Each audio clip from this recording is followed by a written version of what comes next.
সর্বনাশ হয়ে গেছে মা। তানিশা আমাদেরকে মিথ্যে কথা বলতো। আমি একটু আগেই একটা লোকের সঙ্গে গাড়িতে দেখেছি, আর যখন আমি প্রশ্ন করতে গেলাম তখন ওই লোকটা আর কিছু গুন্ডা আমার এই অবস্থা করে দিয়েছে। কি হয়েছে মা? এরকম ভাবে তাকিয়ে আছো কেন? চলে যা এখান থেকে, তা না হলে আজ তোর বাবা তোকে মেরে ফেলবে।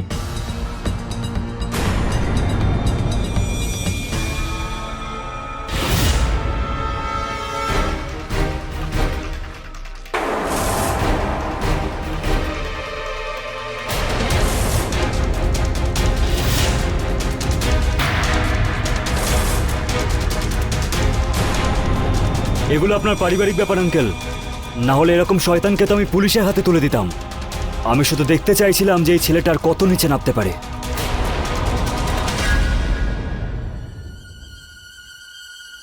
বাবা আসলে এই বাবা আজ তোকে মেরে ফেলে সারা জীবনের মতো এই ঝঞ্ঝাট থেকে আমি মুক্তি নেব। হ্যাঁ, তুই তোর বোনকে বেচবি? ওর দাম ধরেছিস? হ্যাঁ, আজকের পর আমাদের তোর ওই মুখটা যেন দেখতে না হয়। চলে যা।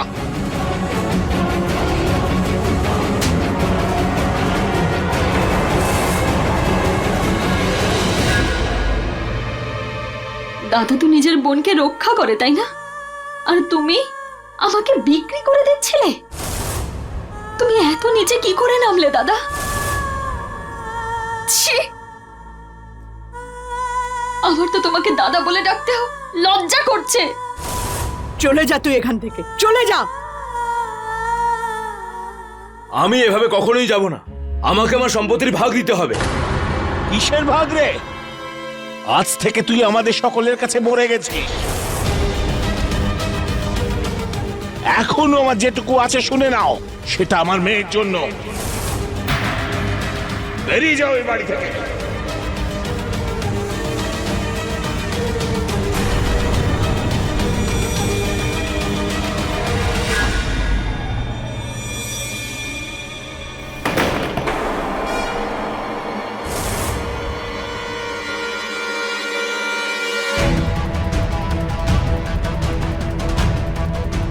মেয়ে তো ততদিন থাকবে যতদিনও বেঁচে থাকবে।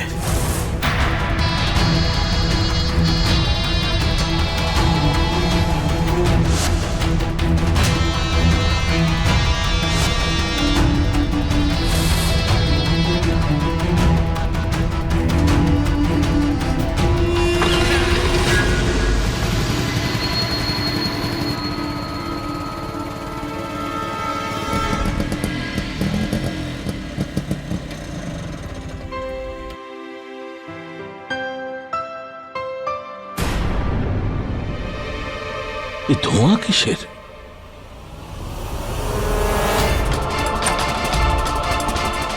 এই ঘরের মধ্যে এত ধোঁয়া কেন?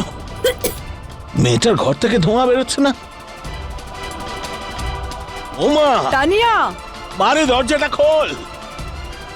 মারে! আরে হুড়কো লাগানো তো। মারে!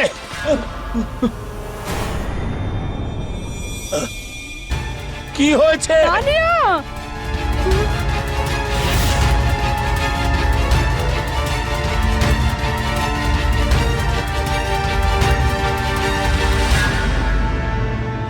অরবিন্দ একজন অলস আর লোভী একটি ছেলে। সে বাড়ির লোকেদের সঙ্গেও ভদ্রভাবে কথা বলে না, সামাজিক নিয়মকানুনও মানে না। নিজের বাবা মায়ের কাছে সে একটা বড় চিন্তার কারণ। একটা সুখী পরিবারে এমন কোনো ব্যক্তি যদি এসে পড়ে যার কাছে অন্য মানুষের ভাবনার কোনো গুরুত্বই নেই, তার কাছে গুরুত্বপূর্ণ শুধুমাত্র আরামের জীবন। আমি সুধা চন্দ্রন আপনাদের সামনে এমন এক আয়েশি ছেলের কাহিনী নিয়ে এসেছি যে নিজের লোভের জন্য যা খুশি তাই করতে পারে।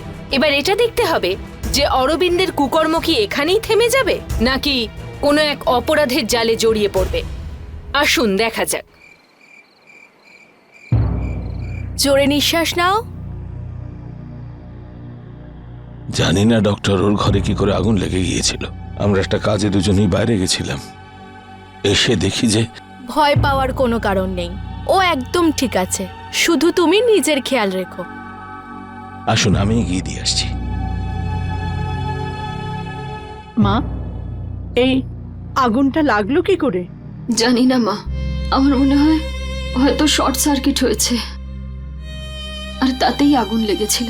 তোর দাদাকে তো টাকা দেওয়া হয়েছিল, কিন্তু ও এখন দাদাকে দোষ দিয়ে কি হবে মা? হয়তো ভগবানও এটাই চেয়েছিলেন, কিন্তু তোমরা মাঝে চলে এলে। কি সব কথা বলছিস তুই?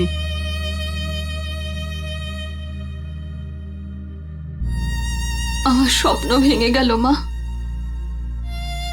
ভালো হতো যদি আমি না মা, এরম কথা বলিস না, সব ঠিক হয়ে যাবে। না রে মা, না। তুই নিজের পছন্দ মতো কলেজেই যাবি, এটা আমরা ঠিক করে নিয়েছি। হ্যাঁ, তোর পছন্দের কলেজেই আমরা তোকে পাঠাবো। কিন্তু বাবা টাকা। আরে মা, সেসব নিয়ে চিন্তা করিস না। তোর পছন্দের ওই কলেজে ভর্তি করানোর জন্য যদি আমাকে এই বাড়িটা বন্ধ করে রাখতে হয়, তাহলেও আমি রাখবো। কিন্তু তোর এই বাপ তোর স্বপ্ন অবশ্যই সফল করবে। না রে মা, না, কাঁদতে নেই।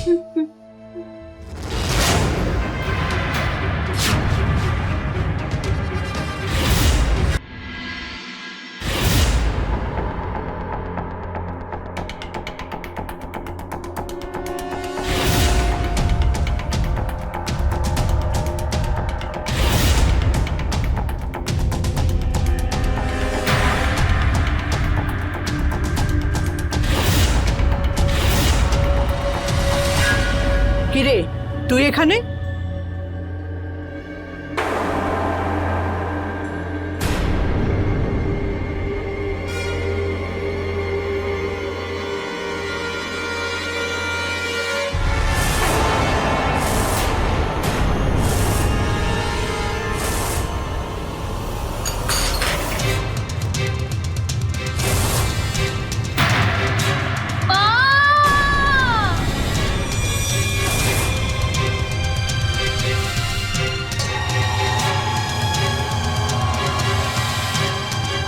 দাঁড়া, দাঁড়া বলছি।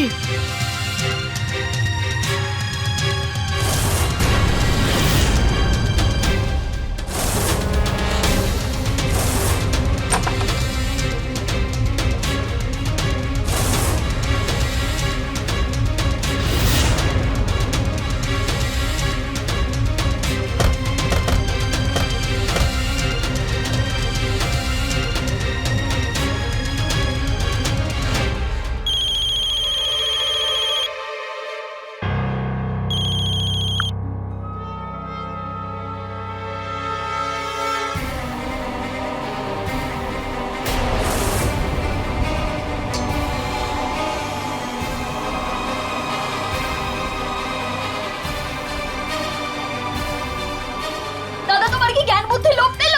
আমি জ্ঞানেই রয়েছি।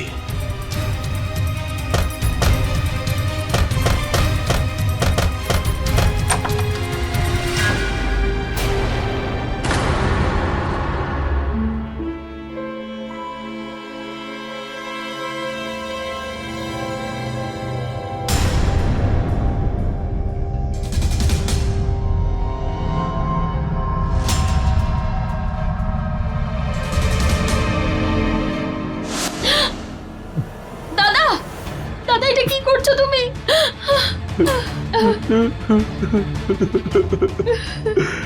আমার বেঁচে থাকার কোনো অধিকার নেই।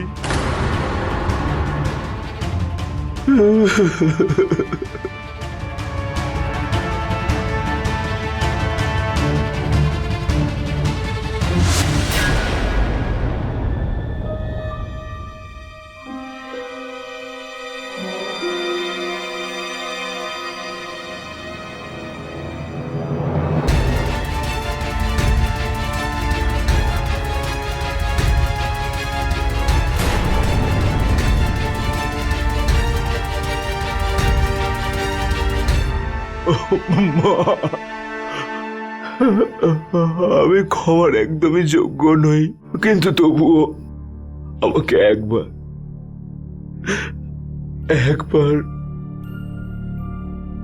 প্লিজ একবার আমাকে ক্ষমা করে দাও মা। আমি খুব বড় পাপী। তুমি কি ওকে ক্ষমা করতে পারবে? ভগবানও একটা সুযোগ দেন। আসলে আমরা তোর বাবা মা। আমারও মনে হয় দাদা একদম সত্যি কথা বলছে বাবা। তুমি ওকে ক্ষমা করে দাও প্লিজ বাবা, শুধু একটা সুযোগ দাও। ক্ষমা আমি করতে পারবো না, একটা সুযোগ দিতে পারি।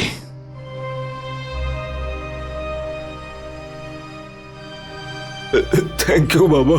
আমি প্রতিজ্ঞা করছি আজকের পর থেকে আমি আর কখনো এরকম আচরণ করব না।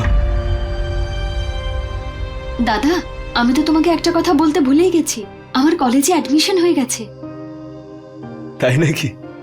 এটা তো খুবই আনন্দের খবর রে। সত্যি আমি খুব খুশি হয়েছি এই কথাটা শুনে। সবাই বলে না, যদি কেউ কোনো জিনিস মন থেকে চায় তাহলে সে সেটা পায়। মা, এর জন্য তো সেলিব্রেশন হওয়া চাই। ওর যাওয়ার আগে কেক কেটে সেলিব্রেশন করা উচিত। কিন্তু দাদা, কেক কাটার কি দরকার? চুপ কর না, আমরা অনেক মজা করব।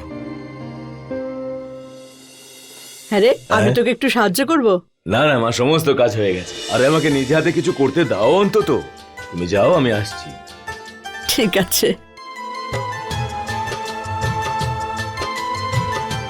ও সত্যি বদলে গেছে না? ও যেন চিরকাল এমন থাকে। সত্যি মা, আমারও তো বিশ্বাস হচ্ছে না। ব্যাস ব্যাস, যথেষ্ট হয়েছে। ওর ব্যাপারে একটু ভালো বলবার জন্য তোমরা দুজন তো দেখছি মুখিয়ে আছো। বাবা, ও সত্যিই বদলে গেছে। এবার আসলে তুমি দেখে নিও। বাবা, কেক। চলো চলো চলো চলো, সবাই চলে এসো, কেক কাটার টাইম এসো, হয়ে মা। গেছে। চল। কনগ্রাচুলেশনস আমার বোনকে।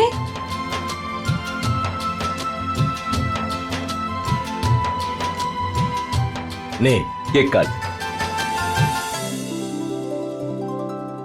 আরে মা, আমি দেখছি।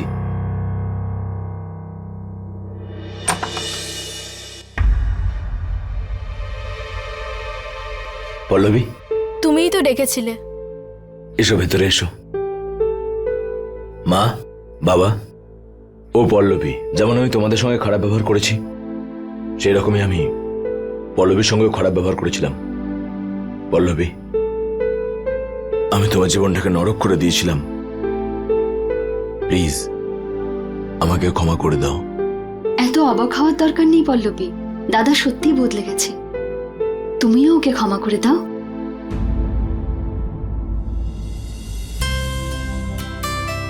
যদি তুমি আমাকে ক্ষমা করে দাও তাহলে প্লিজ কেক কাটিং অব্দি এখানে থেকে যাও। হ্যাঁ মা, আজ আনন্দের দিন, কেক খেয়ে যাও। হ্যাঁ, চলো চলো কেক কাটি। আরে মা,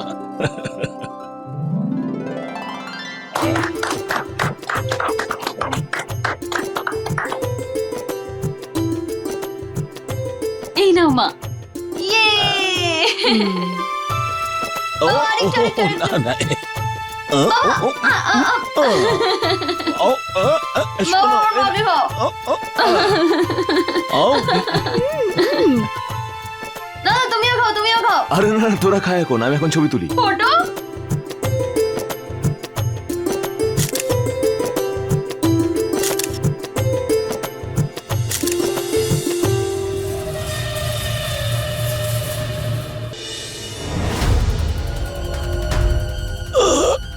বাবা, বাবা, বাবা, কি হলো? মা, বাবা, মা, আমি এখন চলে যাচ্ছি।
বাবা, তোমার জল চাই? আমি এখনই তোমার জন্য জল নিয়ে আসছি। তোমার টেনশন করো না।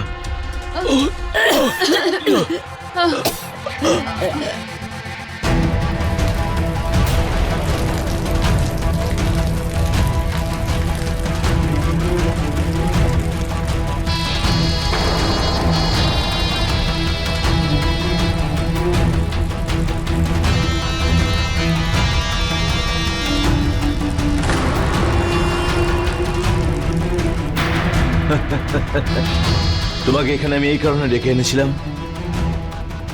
যাতে তুমি জানতে পারো যে আমার বিরুদ্ধে যাওয়ার ফল এটাই হতে পারে। আমার বিরুদ্ধে যাবে, তাহলে এদের মতো তোমারও অবস্থা হবে, বুঝেছো?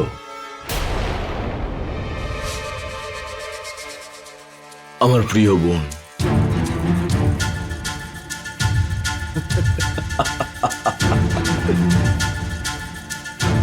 দেখলে তুমি আমার প্ল্যানিং?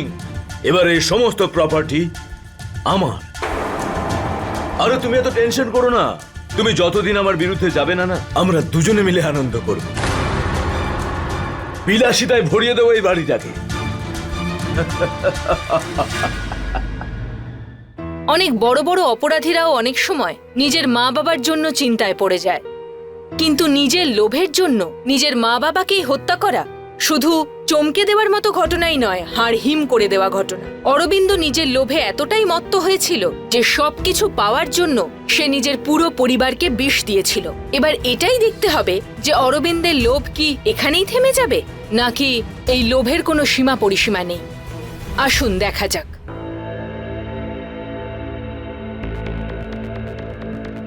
জানি না এগুলো কি করে হয়ে গেল। বাবা, মা, বোন।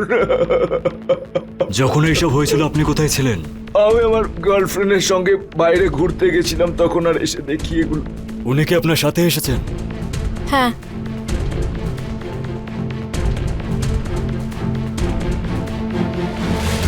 ঠিক আছে, ইনভেস্টিগেশনের পরে আমরা আপনার সাথে কথা বলবো।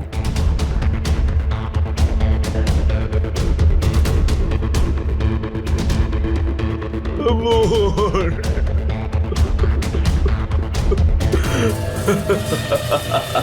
তুমি এরকম কেন করলে? নিজের পরিবারকে মেরে ফেললে। কেমন লাগলো আমার অ্যাক্টিং? হ্যাঁ, আরে ওরা তো আমার জন্য অনেক আগে মরে গেছিল। এটা তো শুধু ওদের শরীরটাকে মুক্ত করার জন্যই করেছিলাম মাত্র।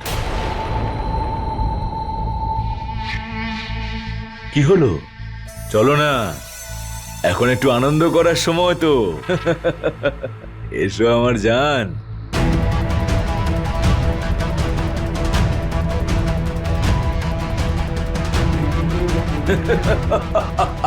আমার বাবা কি বলতো? আরে অকম্মা, তুই কোনো কাজের নস, তোকে বিয়ে কে করবে? চল চল।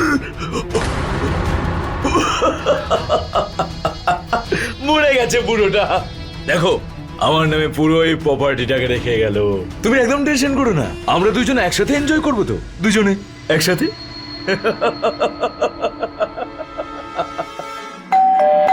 সকাল সকাল কে আবার বাড়িতে এলো?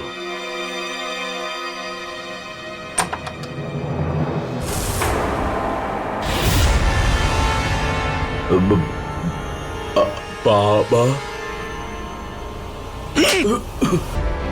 আমি মরে গেলে আমার কোনো আফসোস হতো না, আর দুঃখ শুধু এটাই যে তোর মতন অপদার্থ একটা ছেলে আমার, তোর কারণে তোর মার বোন এই পৃথিবীতে আর নেই। আমি জানতাম যে তোর মতন শয়তান ছেলে কখনো বদলাতে পারে না। শুধু তোর মার বোনের কথাই আমি ভুলে গিয়েছিলাম। যদি আমি ওদের কথা না শুনতাম তাহলে হয়তো ওরাও আমার পাশে থাকতো। আজ আজ আমি তোকে মেরেই ফেলবো। তোকে মারলে আমার কোনো আফসোস হবে না। নিজের মার বোন থেকে মেরে দিলি। এই ওঠ! তুই কি চাইছিলিস? বিষ খাইয়ে এদের সবাইকে মেরে ফেলবি?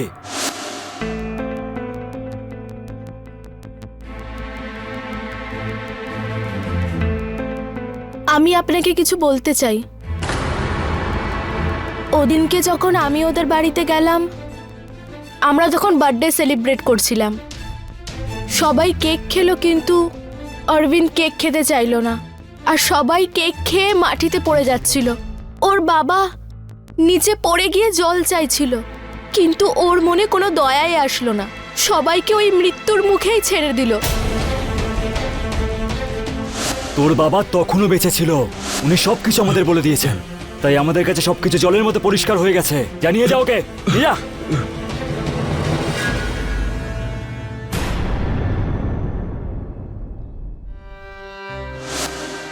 ওরে মা, এবার ছাড়, অনেক রাত হয়ে গেছে। জানি যে কি এবার একটু বিশ্রাম নে। না বাবা, আমার এখনো ঘুম পাইনি, আমি পরে গিয়ে ঘুমাবো।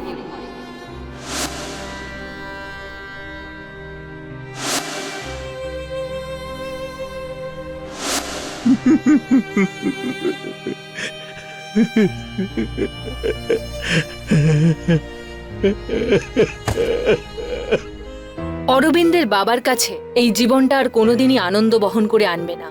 একদিকে শয়তানের মতো ভয়ানক ছেলে, আর অন্যদিকে এক ভালো মা আর এক নিষ্পাপ লেখাপড়া করা মেয়ে। পবনের দুঃখ আমরা হয়তো কোনোদিনই বুঝতে পারবো না, কিন্তু অরবিন্দের সঙ্গে এবার কি হতে চলেছে এটা বোঝা সত্যিই প্রয়োজনীয়। এরকম হত্যার অভিযোগে অরবিন্দের উপর মামলা তো দীর্ঘদিন চলবেই, আর তার সম্পূর্ণ জীবনও গড়াদের পিছনেই থেকে যেতে পারে। যেই আরাম আয়েশের লোভে সে হত্যাকারী হয়ে উঠেছিল, সেই হত্যাই তার কাছ থেকে তার জীবনের সমস্ত আরামই ছিনিয়ে নিল। আজকের মতো এই পর্যন্তই। এরপর আমি সুধা চন্দ্রন আবার আপনাদের জন্য এক অপরাধের কাহিনী নিয়ে আসব। ততক্ষণ স্টে সেফ, স্টে অ্যালার্ট, আর দেখতে থাকুন ক্রাইম অ্যালার্ট, অন্যায়ের বিরুদ্ধে সোচ্চার।